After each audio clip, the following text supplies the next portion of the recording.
की ज़मीन पर 14,000 बच्चे जिनकी ज़िंदगी की डोर बेहद नाजुक है, वो अगले 48 घंटों में दम तोड़ सकते हैं।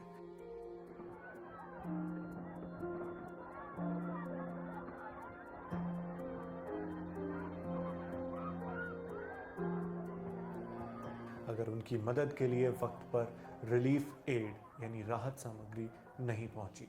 ये जानकारी दी है यूनाइटेड नेशंस यानी यूएन ने। लेकिन क्या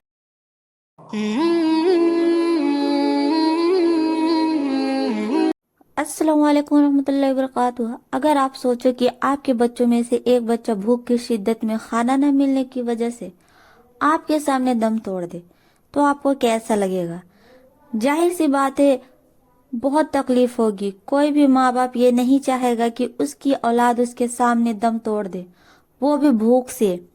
कोई भी माँ बाप ये चाहता है कि उसके बच्चों की मौत उनको देखना ना पड़े।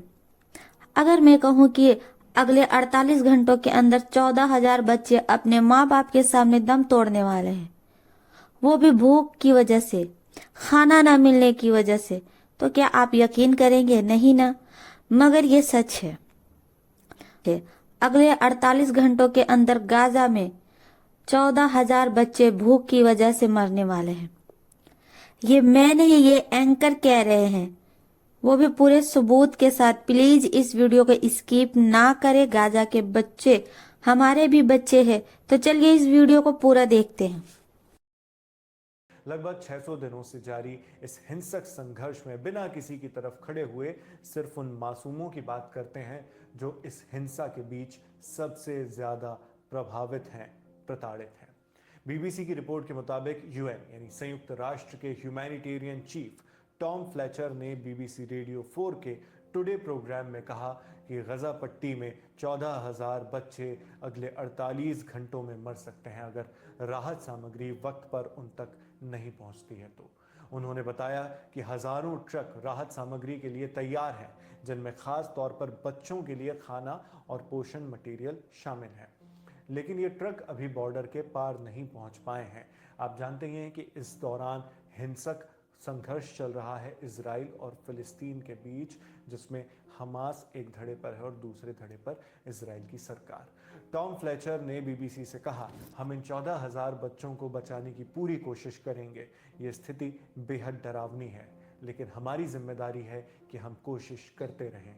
उन्होंने ये भी बताया कि रिलीफ एड पहुंचाने के रास्ते में कई बाधाएं हैं, लेकिन उनकी टीम हर जोखिम उठाने को तैयार है।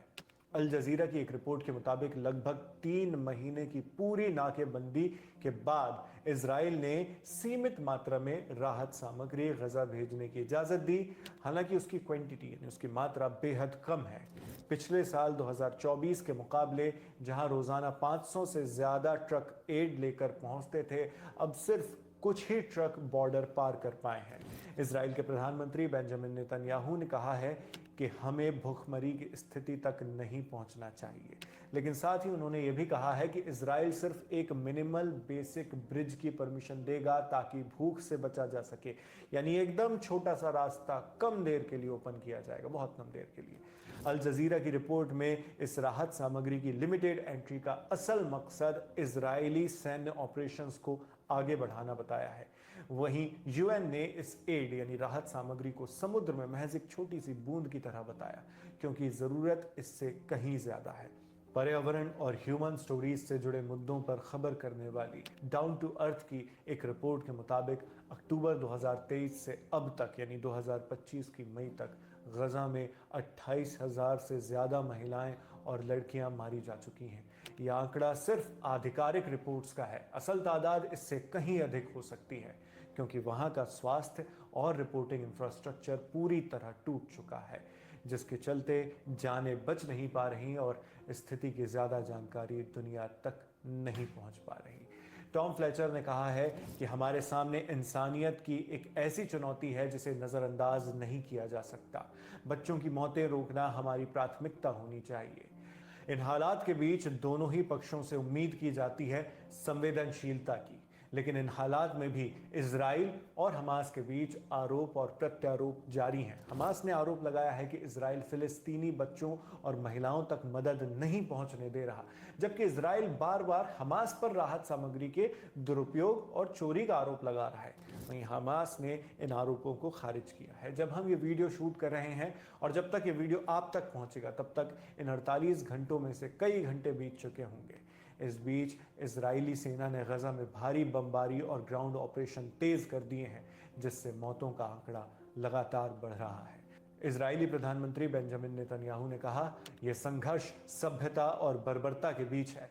हम अपनी रक्षा के लिए पूरी ताकत से लड़ेंगे। और अलग अलग राजनीतिक बयानबाजियों के बीच नन्हे मासूम बच्चों की आवाज है जो भूखे हैं, जो अपने बचपन से वंचित हैं, जिनके लिए कोई देश नहीं लड़ रहा, कोई सरकार नहीं सोच रही। वजह कोई भी हो, बच्चों तक खाना और एड नहीं पहुंचने दिए जा रहे। जो हाथों में हथियार लिए, शरीर पर बुलेट प्रूफ जैकेट पहनकर टैंक्स, मिसाइल, जेट और न जाने किन किन चीजों का इस्तेमाल कर जीतने का दावा करते हैं, वो असल में इंसानियत को मार कर जीत रहे हैं। मासूमों के शवों पर खड़े होकर किसी भी जीत का परचम नहीं लहराया जा सकता। अगर आपके दिल में थोड़ी भी रहम है गाजा के इन बच्चों के लिए, तो प्लीज इस बारकोड को स्कैन करके आपको जो भी बन पड़े वो आप डोनेट करें। बेशक आप मेरे चैनल को सब्सक्राइब करें ना करें, कोई हर्ज नहीं, लेकिन इस वीडियो को सदका जारिया समझकर ज्यादा से ज्यादा शेयर करें। मिलते हैं नेक्स्ट वीडियो में। अस्सलामु अलैकुम वरहमतुल्लाहि वबरकातुहू।